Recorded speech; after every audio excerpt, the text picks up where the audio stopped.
Okay, so I'd like to take this moment to introduce our first keynote speaker, Andrew Buschbom.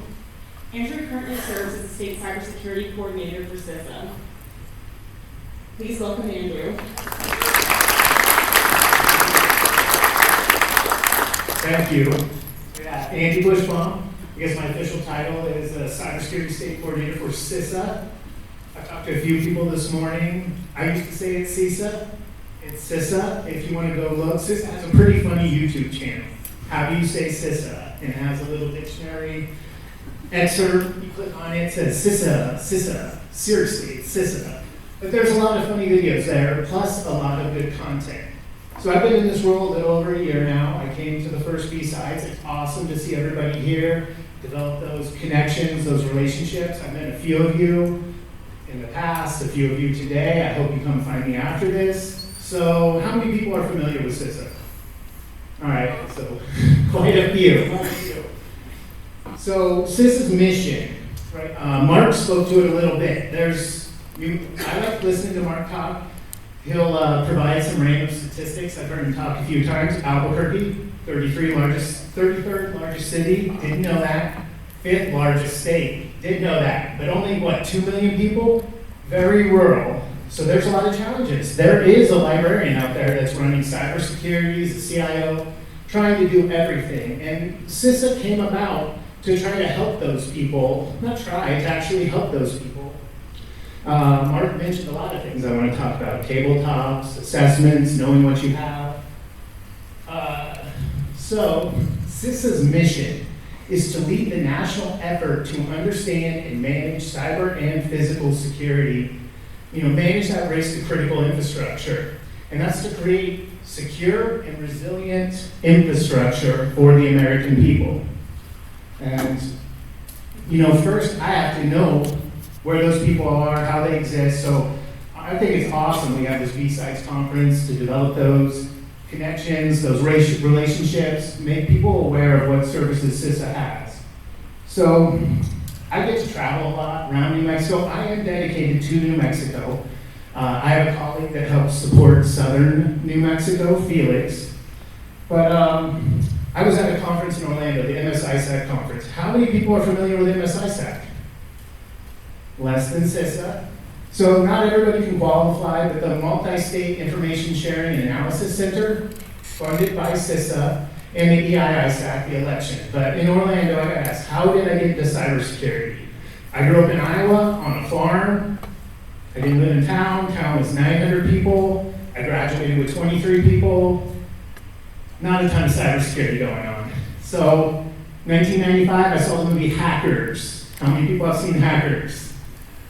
All right, this is more than in Orlando at the CISA. I was very disappointed when no one had seen Angelina Jolie's best movie. I recommend you all go check out Hackers. Now, Hackers had a tech consultant, Emmanuel Goldstein. Pen name, I think his real name's Eric, something with a C, but anybody familiar with Emmanuel Goldstein from any book? What book? Give it a shot. 1984. I guess I'm here for the federal government. That's kind of an anti-authoritarian book. Don't know if I should bring that up, but Emmanuel Goldstein helped with Hackers. So I looked into that, had dial-up internet, did that 24.4 kilobits, found out about 2600. Quarterly? Yeah. How many people are familiar with 2600? Ever bought that? All right. Read that, learning more. So I'm 18, 19. I find out about the HOPE conference, H2K2. So this was 2002. So 22 years ago and some change, I went to my first cybersecurity conference in Manhattan, just after 9/11 happened. Kind of a weird time. The threat landscape is changing. I walked around New York just 9 months after that occurred. But going to that conference, making those connections as an 18, 19-year-old kid, seeing all the lockpicking, learning all the information, that cemented what I wanted to do, and that was being in cybersecurity. Go back, I went to community college, then I find out about the Cyber Corps Scholarship for Service. So I was able to get my master's degree paid for by the federal government, which University of New Mexico also has this program. I recommend you check it out. They'll pay for 3 or 4 semesters, you get your tuition covered, You get a little spending money so that you can just focus on cybersecurity. You get an internship out of it. And I had a cybersecurity job right out of college. I ended up working for the Federal Reserve doing incident response. I really recommend anybody who's looking into continuing their education for cybersecurity, check out University of New Mexico Scholarship for Service. Fantastic, fantastic program. So, gotta check my notes here. My laptop wasn't working so well this morning. So, I pursued the cybersecurity. The threat landscape was changing as 9/11 occurred. Things got locked down more. First responders all of a sudden were in charge of being preventative. They had to not just respond to incidents, they were kind of looked at on helping people be prepared, preventative. This led to the creation of fusion centers, 2003, 2004. Anybody familiar with the fusion centers? A little bit. So they're in all states, and that's a way for federal agencies to interact with state, local information. They collect information, they disseminate information, and this also led to the MSISAC creation in 2003, because people realized they need that local information. New Mexico, definitely different than California, right? Different threats occurred here, there's different situations. I should mention CISA is also physical too. So the wildfires that were going on, CISA was helping to support those, look at the broader picture, share information through the Fusion Center. New Mexico's Fusion Center is up in Santa Fe. But that's where these conferences help to meet you. CISA is a voluntary organization. Sorry about my poor mic holding skills. There's no requirement to report. If you can reach out to me and let me know what you're seeing, if you suffer an incident, I'm able to share that information with others, correlate data, maybe provide some assistance to you. We can discuss the different traffic light protocol is what I use, different ways to share information. Let me check my notes again. So we got the Fusion Center, the multi-state information. If you are a state, local, territorial, or tribal, highly recommend you sign up to MSISAC. They can do instant response, you're going to get threat information. It's a two-way street with CISA and CISA funds MSISAC. There's a cooperative agreement, so they share information with CISA, we share information with them. CISA tries to operate on left of boom, right? Before things go bad, we want to work with you to be preventative. As Mark mentioned, do tabletops, there's different assessments we could do. There's a limited ability to help when something happens, which I feel bad when I talk to people and they've already been hit, the compromises occurred, ransomware. It's difficult. MSISAC does have some ability to help support that response. But as we've seen today with CrowdStrike, everything has become interconnected. Cybersecurity is really not a technology issue anymore, it's an everybody problem. Flights are delayed, healthcare. What else? Anybody know what else is affected by this? What's that? 911. Yeah, that's a thing that happened a few weeks ago too, speaking of interconnectedness. Was April, I think April 16th, 911 went down in Texas, North Dakota, maybe Nevada, one other state. They said that was a street light install, hit fiber, and took out 911 in 4 different states. I don't know. But we are living in a very connected environment. Things that were never expected to be connected are now connected. Operational technology, water plants, wastewater technology, the Internet of Things. Just everything is so connected now and intertwined.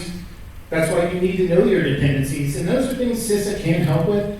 We do have assessments, external dependency management. Are you aware of what you rely on? Do you know your critical assets? If something like today occurred, say you're a hospital, healthcare, what do you have to bring up immediately to continue, life-saving operations? There's things that are critical. It's not just someone can't work. People's lives are relying on this. And that's really what CISA was about, or created for, to help people be resilient, be ready to respond if something occurs, and not just a cyber attack if something like the CrowdStrike situation occurs. Also, MSISAC, EIISAC, this was a rough sell this morning. CISA funds full CrowdStrike for election infrastructure. So I had a question about elections, what can you do to help? I had to say CrowdStrike. I do think CrowdStrike's a fantastic product. Things happen, it's unfortunate. So the threat landscape continues to change. I'd say in the last 5 years, more critical infrastructure getting hit. Foreign nations are looking to undermine the US, cause disinformation, sow mistrust. Really, the threat landscape has changed, and threat actors, more so nation states. Like when I went to that first security conference in 2002, I'd go to DEF CON after that. They played Spot the Fed, right? You find who the Fed is? Now I'm here. I'm the Fed speaking. I feel like that's helped. We've grown. I'm not here to look for like some kid just messing around learning, right? This is to protect America against nation states, to help secure those critical things that we all rely on: electricity, water, infrastructure, manufacturing. CISA's priority this year is elections. That's the #1 priority. K through 12, healthcare, and water, wastewater are behind that. So there's a lot of additional services that CISA provides that you can get. And if you're not critical infrastructure or key resources, go to CISA.gov. Everything there is free. Like 98% of what I do, you can find on that website. There's some comparative data, there's some other things that I can offer you can't do. But really, they put out a ton of products. I would check out CISA, the Cybersecurity Evaluation Tool. Go through, there's all sorts of assessments you could go through. It links to the NIST cybersecurity framework, the minor attack framework, provides you recommendations, things you can implement to help solve any, or bring up the security posture. CISA puts out tons of information, articles, even like houses of worship. That's another big thing. SWAT. CISA deals with that physical aspect along with cyber. I just want to make sure everybody is aware of that. And these are tools that are already federally funded, and I recommend you definitely use. So again, I mentioned we want to operate left of boom. A lot of what I do is go out and meet people, do assessments. I don't want to just leave you with an assessment or report. I would like to develop that relationship maybe every couple months. We meet up, we prioritize what you need to do. We can do tabletop exercises. We can tailor those so those are specific to your environment. Use threats maybe you've seen. Mark mentioned it's good not to just have IT in the room. Have legal, have HR, have your public outreach officer. What are you going to do when an incident occurs? How do you get information out to the public to make sure they're not freaking out? How do you report potential PII loss, PHI loss? How do you communicate if an incident occurs and your infrastructure is compromised? You can no longer use your email. Do you have out-of-band communications? This is a lot of what I speak to people about. Try to make sure they're prepared. Again, I don't want to meet you when an incident occurs. That's not a full time to be introduced. One other thing CISA does is pre-ransomware notifications. This came about March of last year. So I will call people and say, hey, we had a third-party source report to CISA that maybe your credentials are exposed on the dark web, or we're seeing C2 traffic. I suggest you look into this. Sometimes that's a weird way to meet people. Cold call, hey, I'm from the government, you're compromised. Hey, why are you in my environment? I'm like, no, I'm not. And there are certain things I can't share. I was pretty sure, is Gary here? Pretty sure Gary wanted to fight me in the parking lot when I called him to tell him some information. But we got through it. It took 30 minutes to provide that information. Whereas if I had that relationship established beforehand, that would have went a lot smoother. So, I don't really, how long did I talk? Anybody know? We're ahead of schedule. You want me to keep with, I'm out of ideas. Oh, are there any questions about CISA? So you mentioned water and wastewater services. Yes, sir.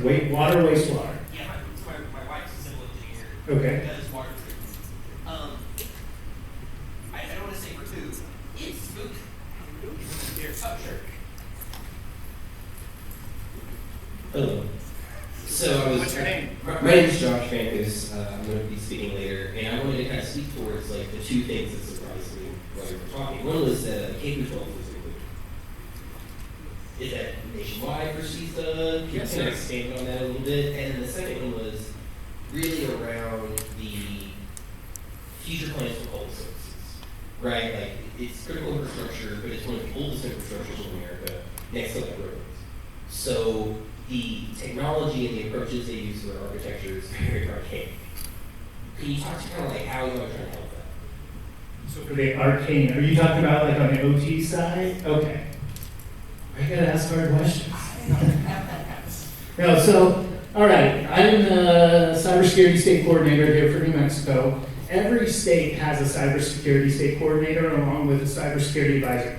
So K through 12, yeah, any school in the U.S., territory, Puerto Rico, they have a cybersecurity advisor, they have a physical security advisor they can reach out to get anything at no cost.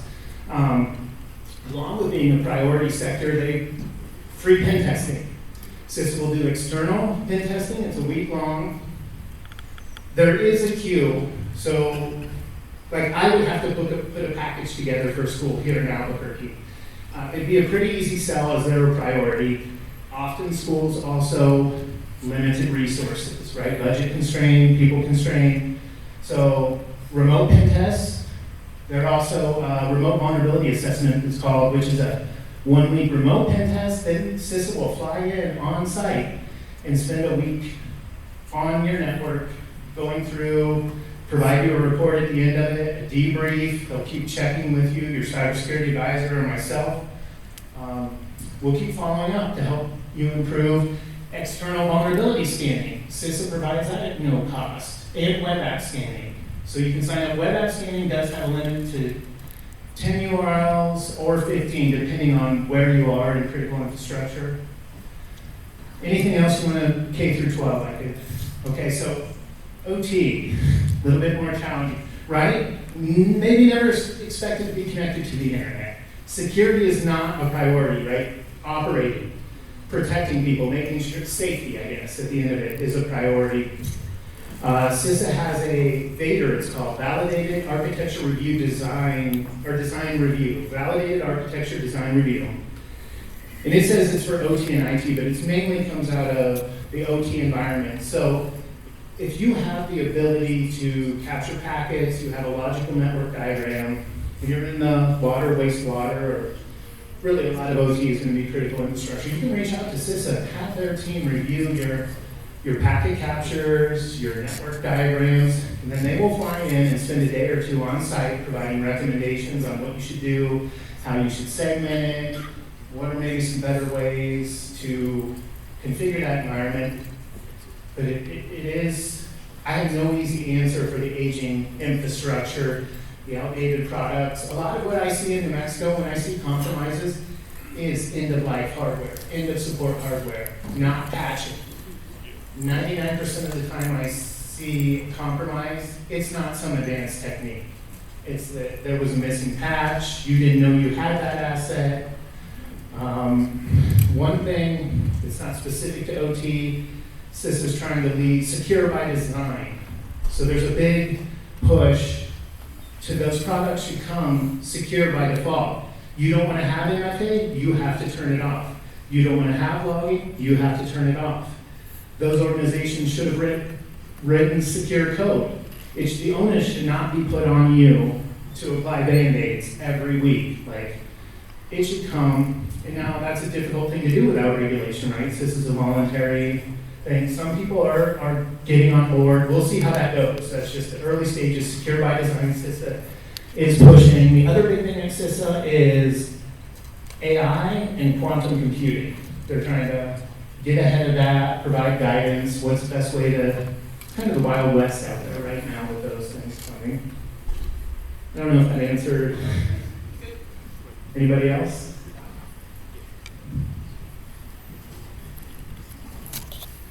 So my question is anything like that. So we have some students here today. What advice would you have for them trying to break into the cybersecurity field? Network? No. Really, though, it is network. It is about who you know. I never wrote a resume until I came to New Mexico. And during the pandemic, I decided I wanted to be a blacksmith. I was done with computers. It was nonsense. Then the pandemic happened. I decided I really liked computers and office jobs. So I worked for the state of New Mexico. Had to put a resume together to get that job. Networking though. Reach out, learning, continuous learning. Don't just learn during school, just a thirst for knowledge. Again, the scholarship for service, the Cyber Corps was fantastic. Internships. I think really just being a nice person, helping, right? Develop those connections, help people out. New Mexico, right? 5th largest state, 2 million people, pretty rural.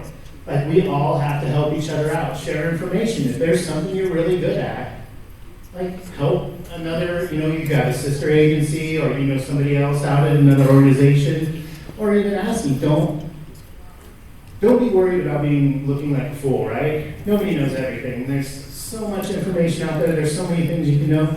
Ask questions, be inquisitive, put yourself out there, be uncomfortable, come stand up on stage and speak. That answer?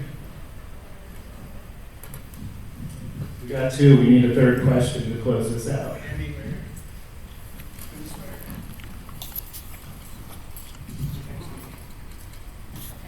I got systems now. Thanks, James. Good job, James. This is actually just a quick plug for everybody who needs to network. If you aren't aware, Slack channel, CISA. Look it up. It's all of the New Mexico cybersecurity professionals. Get in there if you're not already. Don't run away from my mic. I was just saying there was a question. Okay. Hello, Daniel Marsack. I'm a cybersecurity engineer for a contractor for Space Force. I was just wondering if you knew of any New Mexico companies that have taken CISA's secure pledge yet, or if you're trying to push that out. Thank you. I am not aware of anybody in New Mexico that is pledged to do that. I bring it up, but I'm not pushing that as a priority. My role is, I tend to prioritize, I guess, even state agencies over some of the other sectors, some that are more budget constrained. So a lot of that is more, let's do MFA, let's get those foundational practices in place, let's document policies, but it is a huge push by CISA as a whole, and I think that they're looking to get buy-in from the Microsofts and things like that and kind of start there. So we'll see how it goes. Have you heard of it before? Were you aware of Secure by Design? Yeah, I heard of it, and I looked at the pledge and everything, and it seems like, it's so, I heard of the pledge before, and I read it, and it seems like it's a very flexible pledge for, not just for major corporations, but also for small and medium businesses as well, because, everybody, could be potentially hacked if they're connected, and these days everybody is. Right. All right. Any other questions? I don't know if you're supposed to ask questions during a keynote, but here we are.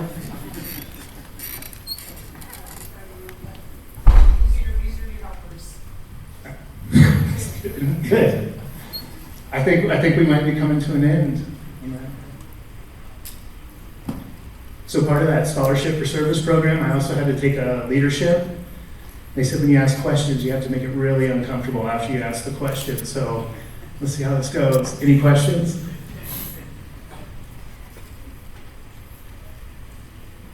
Andy, what's the coolest thing you've done at CISA? The coolest? Man, that's a hard question. Chris has to come with them. Driving around New Mexico is pretty cool. There's some rural spots. But I think right now working with elections. Elections is a priority. I don't know, did anybody see the MIT article about election security in the United States? And New Mexico was #1. That's right, right. So that's a cool thing. Working with the New Mexico Secretary of State, definitely security is on the radar. The end of this month, all of October, is going to be reaching out to all 33 Albuquerque's size. There's 33 counties. Everything's connected. But this guy's like, what's going on? So all the elections, we're gonna do tabletops, incident response tabletops, workshops. Just, I think the amount of people coming together in New Mexico to support elections, to be prepared, emergency management, local law enforcement, federal agencies, FBI, is just really impressive. And that, I think for now, I'm a little over a year, I'm just off probation, so I can't get fired, so I can say a lot of crazy things. But the elections was probably the coolest thing to do right now. I really like doing tabletops. I think it's really interesting to see how people respond to those scenarios. And it's interesting to realize when they notice there's some big gaps that they weren't prepared for.